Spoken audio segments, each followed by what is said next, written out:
Viewers, welcome to delicious home life. இன்றைக்கி நம்ம பார்க்க போகிறது கோதுமை ரவா பாயாசம். வாங்க அது எப்படி செய்கிறதுன்றதை பார்க்கலாம். இப்போ ஒரு குக்கரில் நான் 2 ஸ்பூன் நெய் ஆட் பண்ணிக்கிறேன். இப்போ 1 கப் நான் கோதுமை ரவா ஆட் பண்ணி இது நல்லா ஃப்ரை பண்ணிக்கிறேன்.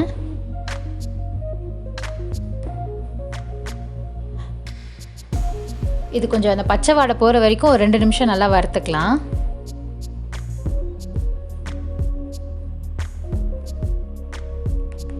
நான் இப்போ 1 கப் ரவைக்கு 5 கப் தண்ணி நான் இதில் ஊற்றுறேன்.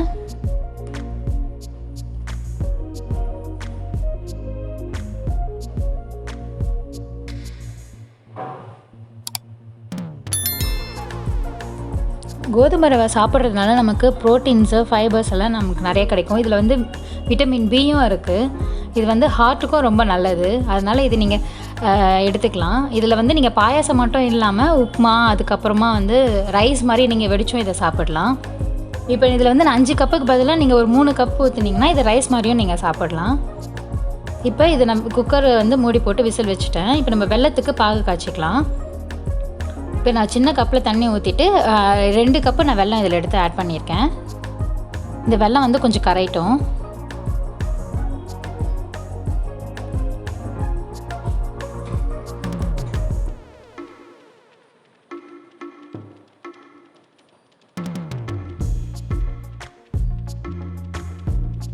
இப்போ கரைஞ்சிருச்சு. இந்த அளவுக்கு வந்தால் போதும். இப்போ இதை நம்ம வடிகட்டிக்கலாம். இதில் வந்து கொஞ்சம் தூசியெல்லாம் இருக்கும். உங்களுக்கு வெல்லம் வேண்டாம்னா நீங்கள் சர்க்கரை கூட ஆட் பண்ணிக்கலாம். சர்க்கரையும் அதே 2 கப்புக்கு நீங்கள் ஆட் பண்ணிக்கோங்க.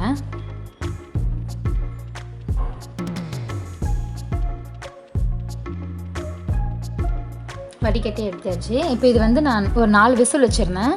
4 விசிலுக்கு அப்புறம் இப்போ நான் ஓப்பன் பண்ணி பார்க்குறேன். இது நல்லாவே வெந்துடுச்சு.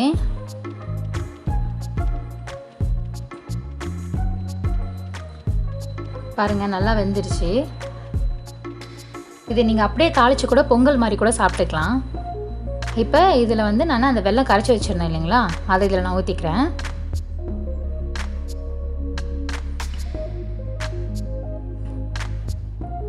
இதை நல்லா கிளறி விடலாம். இதை நல்லா கிளறி விட்டுட்டு ஒரு 5 நிமிஷத்துக்கு நல்லா இது கொதிக்க விடுங்க.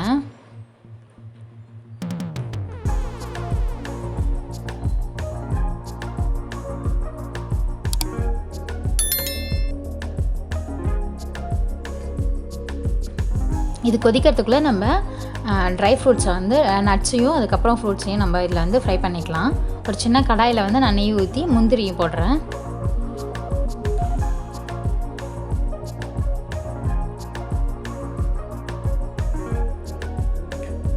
முந்திரி கொஞ்சம் ஃப்ரை ஆனதும் திராட்சை எடுத்து வச்சுருக்கேன். திராட்சையும் இதில் ஆட் பண்ணிக்கிறேன்.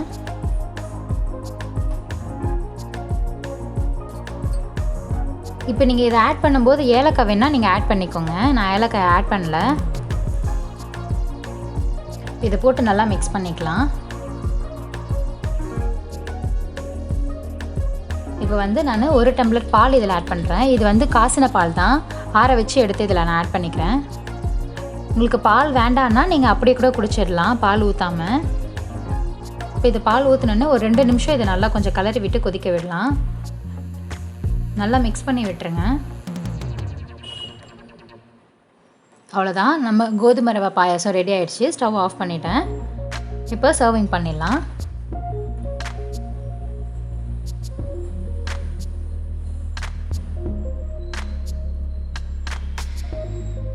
டயபெட்டிஸ் கூட இந்த கோதுமை ரவை சாப்பிடலாம். இது வந்து வெயிட் லாஸ் பண்ணுறதுக்கும் ரொம்ப நல்லது இந்த கோதுமை ரவை.